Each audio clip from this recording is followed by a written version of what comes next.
Bismillahirrahmanirrahim. Assalamu alaikum. Dear students, my name is Professor Junaid Javed, and today we are going to discuss the continuity of the last lecture.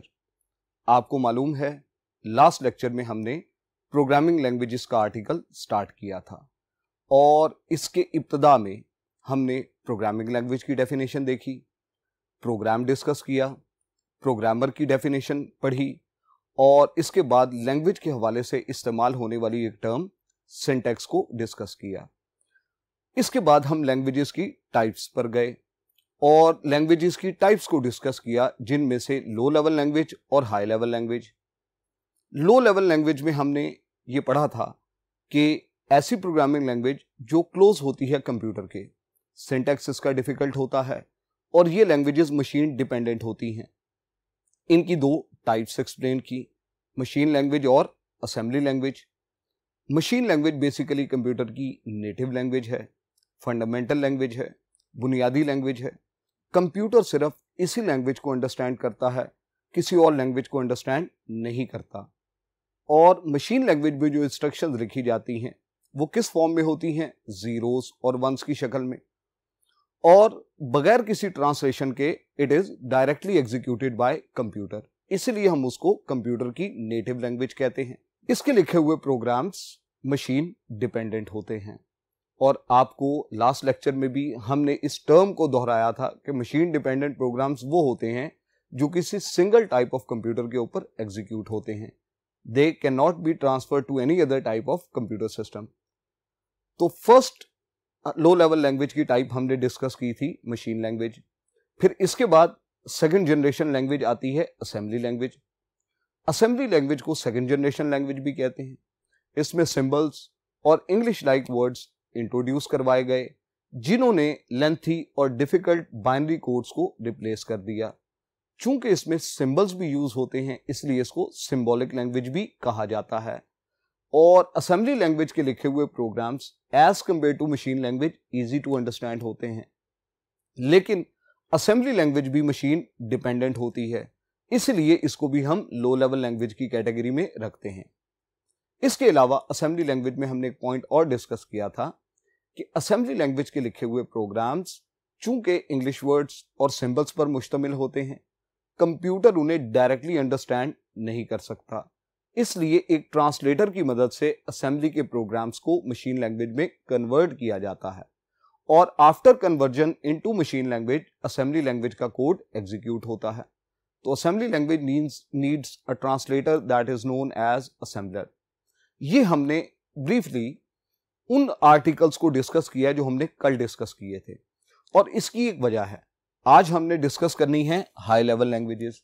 तो चूंकि अब हमें एक बार लो level language का idea बेहतर हो जाएगा तो हम हाई लेवल लैंग्वेज को अंडरस्टैंड कर सकेंगे। अब हम लैंग्वेजेस की दूसरी टाइप जो कौन सी हैं, हाई लेवल लैंग्वेजेस, इनको डिस्कस करेंगे। As compare to low level languages, जैसे अभी हमने डिस्कस किया, लो लेवल लैंग्वेजेस की दो मेन प्रॉपर्टीज थी। एक तो ये कि वो क्लोज टू कंप्यूटर होती हैं, जो लैंग्वेजेस क्लोज टू कंप्यूटर होंगी वो हमारे लिए मुश्किल होंगी, और दूसरा पॉइंट ये था वो मशीन डिपेंडेंट होती हैं। इन दो प्रॉब्लम्स को दूर किया हाई लेवल लैंग्वेजेस ने। हाई लेवल लैंग्वेजेस बेसिकली वो लैंग्वेजेस हैं that are very close to the human language. ये वो लैंग्वेजेस हैं जो हमारी लैंग्वेज के बहुत करीब तर होती हैं। हमारी लैंग्वेज के करीब होने का क्या मतलब है? इसमें इंग्लिश लाइक वर्ड्स इस्तेमाल होते हैं, यानी वो अल्फाज जो हम कॉमन बोल चाल में अपनी डेली लाइफ में रूटीन में इस्तेमाल करते हैं, प्रोग्रामिंग के अंदर भी हम उन्हीं अल्फाज को इस्तेमाल करते हैं। चूंकि ये हमारी रूटीन लैंग्वेज से करीब तर है, इसलिए हम इसे यूजर फ्रेंडली लैंग्वेज भी कहते हैं। तो ये क्लोज टू ह्यूमन लैंग्वेज हैं, यूजर फ्रेंडली लैंग्वेजेस हैं। इनके अंदर हर बंदा इजीली प्रोग्राम को लर्न कर सकता है, अंडरस्टैंड कर सकता है। थोड़ी बहुत मेहनत के बाद आप किसी भी हाई लेवल लैंग्वेज में प्रोग्रामिंग के काबिल हो जाते हैं। इसके अलावा हाई लेवल लैंग्वेज एक वेल डिफाइंड मेथड हमें प्रोवाइड करती है। इसके रूल्स, इसके सिंटैक्स बहुत ज़्यादा इजी होते हैं, और चूंकि ये इंग्लिश लाइक स्टेटमेंट्स पर मुश्तमिल होती है तो इनके प्रोग्राम्स रीड करने में आसान हैं, इनको लिखना आसान है, इन प्रोग्राम्स को मॉडिफाई करना, चेंज करना आसान है। अगर कहीं कोई एरर आ जाए, एरर को कहते हैं बग, बग्स को फाइंड करके उन्हें रिमूव करना, इस प्रोसेस को हम कहते हैं डिबगिंग। तो इनकी डिबगिंग बहुत इजी है। और इसके अलावा ये तमाम जो पॉइंट्स हैं, इनके अलावा जो मेन बात है, हाई लेवल लैंग्वेजेस के जो प्रोग्राम्स होते हैं वो मशीन इंडिपेंडेंट होते हैं। लो लेवल लैंग्वेज में आपने पढ़ा था मशीन डिपेंडेंट होते हैं। इसका मतलब है a program runs on specific type of computer. लेकिन हाई लेवल लैंग्वेजेस के प्रोग्राम मशीन इंडिपेंडेंट होते हैं। इसका मतलब है they can run on any type of computer system with a little modification. आपके पास इंटेल का माइक्रो प्रोसेसर है और आपने इंटेल सिस्टम के ऊपर एक प्रोग्राम लिखा है, with a little modification it can be transferred to AMD architecture. तो प्रोग्राम्स को बार बार डेवलप करने की जरूरत नहीं पड़ती। एक सिंगल प्रोग्राम जो है वो मल्टीपल टाइप ऑफ प्लेटफॉर्म्स के ऊपर चलाया जा सकता है। तो वहां जो दो मेन तरह की प्रॉब्लम्स थी कि सिंटैक्स का डिफिकल्ट होना, प्रोग्राम का मशीन डिपेंडेंट होना, वो दोनों प्रॉब्लम्स यहां पे रिमूव कर दी गई। यानी कि सिंटैक्स आसान हो गया, हर बंदा इजीली प्रोग्राम बनाने के काबिल हो गया और प्रोग्राम्स मशीन इंडिपेंडेंट हो गए, यानी हर तरह की मशीन के ऊपर एग्जीक्यूट होने की सलाहियत रखते हैं। अब ये तो था हाई लेवल लैंग्वेजेस का एक इंट्रोडक्शन। अब जब ये पेपर में सवाल आएगा तो आप इसके पॉइंट्स किस तरह इंप्लीमेंट करेंगे आसान फॉर्म में, इसके लिए हम बोर्ड पर डिस्कस करते हैं। आइए, सबसे पहला पॉइंट, जैसे जो पॉइंट्स हमने डिस्कस किए हैं हम उन्हीं को इंग्लिश में डिस्कस करेंगे कि हम इसको पेपर में कैसे इंप्लीमेंट करेंगे, सवाल को कैसे इसको लिखेंगे, इसकी प्रेजेंटेशन कैसे देंगे। तो पहली बात, हम पहला पॉइंट बताएंगे, they are close to human language. Human language के क्लोज होने की वजह से they are also known as user friendly languages. User friendly वो होगी जो यूजर के करीब होती है, यूजर के लिए आसान होती है। नेक्स्ट देखिएगा, it uses English like words या स्टेटमेंट्स, यानी वो अल्फाज इस्तेमाल होंगे जो हमारी डेली बोलचाल में इस्तेमाल होते हैं। नेक्स्ट पॉइंट देखें, it is easy to learn and understand. हर बंदा इजीली इस प्रोग्रामिंग लैंग्वेज को समझ सकता है, अंडरस्टैंड कर सकता है और प्रोग्राम कर सकता है। Programs are short in length as compare to machine language या assembly language.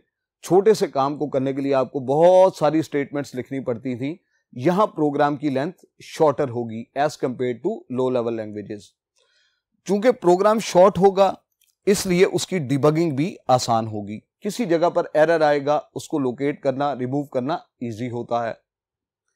It provides a well defined way of writing programs. Program को लिखने का एक बेहतर तरीका, वेल डिफाइंड ऑर्गेनाइज्ड वे है जिससे आप प्रोग्राम को लिख सकते हैं।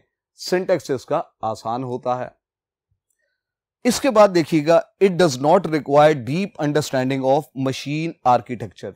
मतलब लो लेवल लैंग्वेजेस को अगर आप प्रोग्राम करें तो उसमें आपको एक डीप अंडरस्टैंडिंग चाहिए किसकी, मशीन आर्किटेक्चर की। लेकिन हाई लेवल लैंग्वेज में आपको मशीन आर्किटेक्चर की डीप नॉलेज रिक्वायर नहीं है। हार्डवेयर कंपोनेंट्स की प्रोग्रामिंग आपको नहीं करनी पड़ेगी। इसी तरह it is use for writing application programs. इनका सबसे बड़ा यूज क्या है, आजकल जितने एप्लीकेशन प्रोग्राम्स डेवलप हो रहे हैं, आप देखते हैं माइक्रोसॉफ्ट ऑफिस एक बहुत ज्यादा यूज होने वाला एप्लीकेशन प्रोग्राम है। और एप्लीकेशन प्रोग्राम्स वो प्रोग्राम्स होते हैं, आपने इस टॉपिक को पहले पढ़ भी रखा है। एप्लीकेशन प्रोग्राम्स वो प्रोग्राम्स होते हैं जो आपकी कॉमन डेली लाइफ प्रॉब्लम्स को सॉल्व करते हैं।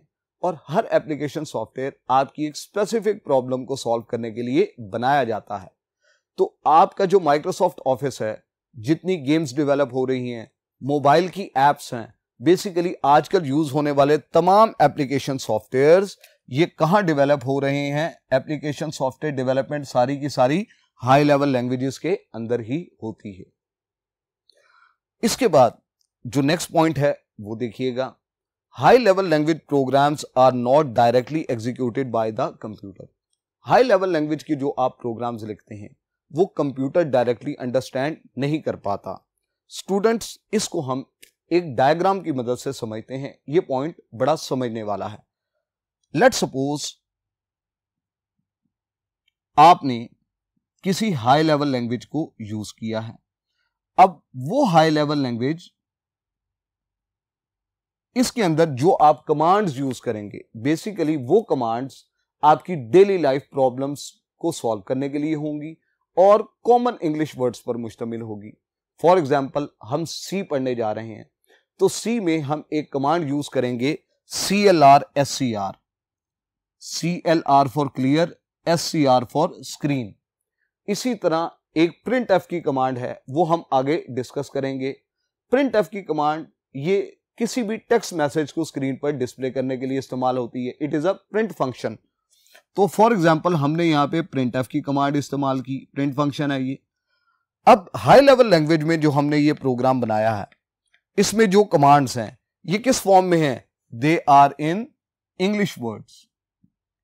अब ये बताएं, क्या ये इंग्लिश वर्ड्स का जो प्रोग्राम है, क्या कंप्यूटर इन्हें डायरेक्टली अंडरस्टैंड कर सकता है?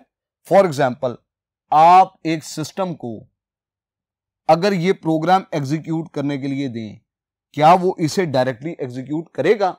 जाहिर बात है, आप सब कहेंगे ये प्रोग्राम कंप्यूटर के ऊपर डायरेक्टली एग्जीक्यूट नहीं हो सकता। अब इसकी वजह आपसे पूछी जाए, ये प्रोग्राम कंप्यूटर के ऊपर डायरेक्टली एग्जीक्यूट क्यों नहीं हो सकता? तो पहली बात, सिस्टम की जो नेटिव लैंग्वेज है वो मशीन लैंग्वेज है, that is zeros and ones. चूंकि ये प्रोग्राम कंप्यूटर की नेटिव लैंग्वेज में नहीं है, इसलिए वो इसे अंडरस्टैंड नहीं करेगा। अब हल क्या है? हल ये है कि आप एक ट्रांसलेटर यूज करेंगे और वो ट्रांसलेटर आपके इस हाई लेवल लैंग्वेज के प्रोग्राम को किस में चेंज करेगा? मशीन लैंग्वेज में।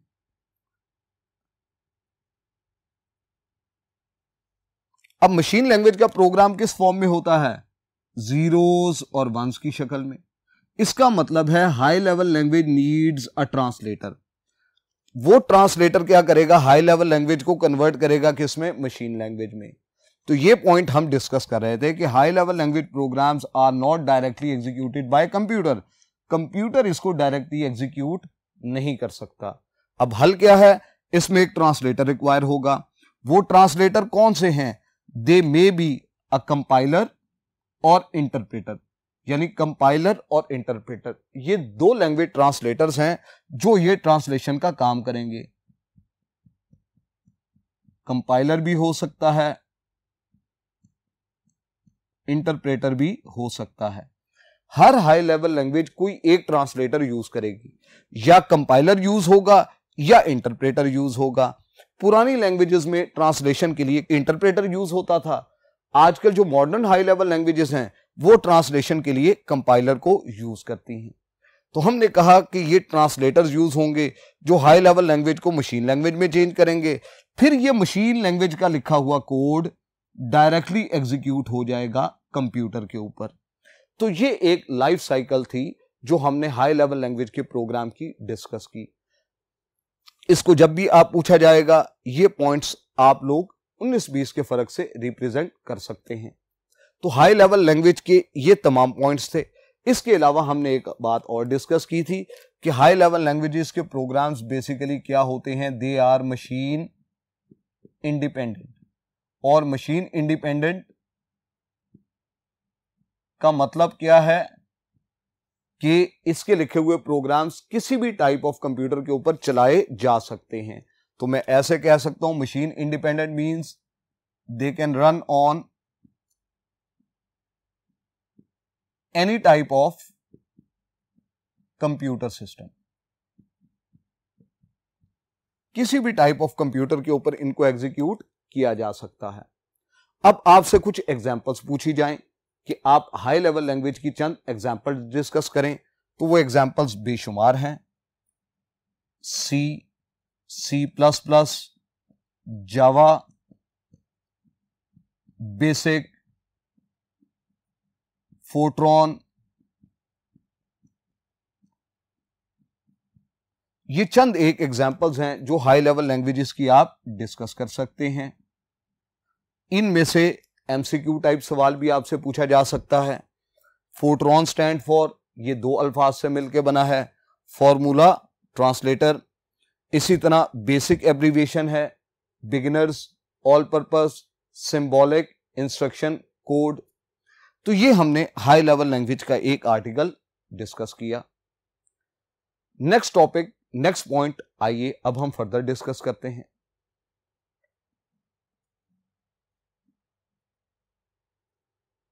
स्टूडेंट्स, हाई लेवल लैंग्वेज की पॉइंट्स हमने डिस्कस किए। आइए अब देखते हैं अगला topic, that is techniques of programming in high level languages. Techniques का मतलब क्या है? मेथड्स। यानी हाई लेवल लैंग्वेज में प्रोग्राम डेवलपमेंट के कितने मेथड्स हैं। आपसे सवाल पूछा जा सकता है, हाउ मेनी मेथड्स और techniques are there in programming with high level languages. तो वो कौन सी होंगी? There are 2 methods. Number 1 structured programming technique and number 2 unstructured programming technique. सबसे पहले हम डिस्कस करेंगे स्ट्रक्चर्ड प्रोग्रामिंग क्या होती है। स्ट्रक्चर्ड प्रोग्रामिंग एक ऐसी प्रोग्रामिंग टेक्निक है जिसमें आपका एक प्रोग्राम या उस प्रोग्राम की तमाम लॉजिक या उसकी स्टेटमेंट्स डिवाइडेड होती है नंबर ऑफ स्मॉलर यूनिट्स में। यानी एक प्रोग्राम कैसे डेवलप हो रहा है? बहुत सारे स्मॉलर यूनिट्स को कंबाइन करने से। उस प्रोग्राम की लॉजिक बिखरी पड़ी है मुख्तलिफ पार्ट्स में। हर पार्ट एक डिफरेंट फंक्शन परफॉर्म करता है। तो हर प्रोग्राम की जो डिफरेंट फंक्शनैलिटी है वो अलग अलग पार्ट्स की सूरत में अप्लाई की जाती है और कलेक्टिवली ये डिफरेंट पार्ट्स मिलजुल के एक प्रोग्राम तश्कील देते हैं। तो अगर आपका program number of smaller units पे मुश्तमिल है तो ऐसी प्रोग्रामिंग टेक्निक क्या कहलाएगी? वो स्ट्रक्चर्ड प्रोग्रामिंग टेक्निक कहलाएगी। अच्छा, इसके जितने पार्ट्स हैं, हर पार्ट को एक मॉड्यूल भी कहते हैं। चूंकि ये छोटे छोटे मॉड्यूल्स पर मुश्तमिल होता है प्रोग्राम, इसलिए इसको मॉड्यूलर प्रोग्रामिंग भी कहा जाता है। मॉड्यूलर प्रोग्रामिंग ऐसी प्रोग्रामिंग होती है, ऐसा मेथड होता है जिसमें एक प्रोग्राम स्मॉलर यूनिट्स पर मुश्तमिल होता है। ये स्ट्रक्चर्ड प्रोग्रामिंग आजकल मॉडर्न लैंग्वेजेस के अंदर स्ट्रक्चर्ड प्रोग्रामिंग टेक्निक यूज होती है। इसके 2-3 कॉमन मेजर बेनिफिट्स हैं। पहली बात, चूंकि एक प्रोग्राम स्मॉलर यूनिट्स पर मुश्तमिल है तो इस प्रोग्राम को लिखना आसान होगा, it is easy to right.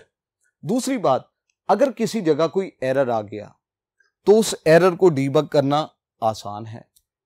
पूरे प्रोग्राम को एरर्स तलाश नहीं करने पड़ेंगे, सिर्फ उस स्मॉलर यूनिट्स में से आप एरर को रिमूव कर सकते हैं। और अगली बात, इस प्रोग्राम को चेंज करना आसान है, it is easy to modify. आइए इसको एक डायग्राम की मदद से समझते हैं। हमने अभी डिस्कस किया, a program is divided into number of smaller units और मॉड्यूल्स। यानी आपका एक प्रोग्राम डिवाइडेड है नंबर ऑफ स्मॉलर यूनिट्स में। आपका ये एक मेन प्रोग्राम है, ये एक मेन प्रोग्राम स्मॉलर यूनिट्स में डिवाइडेड है। लेट्स सपोज ये मॉड्यूल 1 M1 हो गया, मॉड्यूल 2 M2 हो गया, मॉड्यूल 3 M3 हो गया। तो आपका एक प्रोग्राम बेसिकली डिवाइडेड है 3 यूनिट्स में। 3 यूनिट्स क्या कहलाते हैं? ये 3 मॉड्यूल्स हैं। हर मॉड्यूल एक डिफरेंट फंक्शन परफॉर्म कर रहा है प्रोग्राम से रिलेटेड। अब देखिएगा, चूंकि ये स्मॉलर यूनिट्स पर मुश्तमिल है तो इसको डेवलप करना आसान है, इसको रीड करना आसान है। अगर किसी मॉड्यूल में एरर आता है, फॉर एग्जांपल इस सेकंड मॉड्यूल की तीसरी लाइन में कोई एरर है, इसका मतलब है आपको इस मॉड्यूल को एरर नहीं निकालने, इस मॉड्यूल को डीबग नहीं करना, सिर्फ यही मॉड्यूल है जिसकी डिबगिंग की जाएगी। तो पूरे प्रोग्राम की एडजस्टमेंट छेड़ने की जरूरत नहीं है, सिर्फ इन्फेक्टेड मॉड्यूल को ही आप डिबग करेंगे तो डिबगिंग आसान हो गई। और मॉडिफाई करना है, फॉर एग्जांपल किसी एक मॉड्यूल को अपडेट करने की जरूरत है, पूरे प्रोग्राम के तमाम मॉड्यूल्स को आप अपडेट नहीं करेंगे, सिर्फ एक जो इन्फेक्टेड मॉड्यूल है जिसको अपडेट करना है आप उसमें इजाफा या कमी कर सकते हैं। तो इस तरह प्रोग्राम मैनेजमेंट आसान हो जाती है। अब हमसे पूछा जाए स्ट्रक्चर्ड प्रोग्रामिंग जो लैंग्वेजेस अलाउ करती हैं वो कौन कौन सी हैं, तो इनमें सबसे कॉमन एग्जांपल सी यूजेस, यानी C language uses structured programming technique.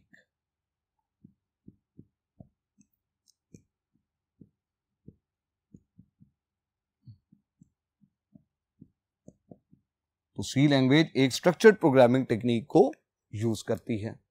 उम्मीद है ये डिफरेंस आपको वाज़ेह हो गया होगा।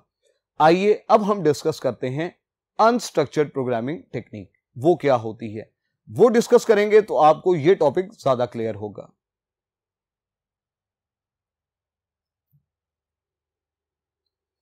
अब देखिएगा अनस्ट्रक्चर्ड प्रोग्रामिंग क्या होती है। अनस्ट्रक्चर्ड प्रोग्रामिंग एक ओल्डर प्रोग्रामिंग मेथड है। ओल्डर प्रोग्रामिंग टेक्निक है। पुरानी लैंग्वेजेस इस टेक्निक को यूज करती थी।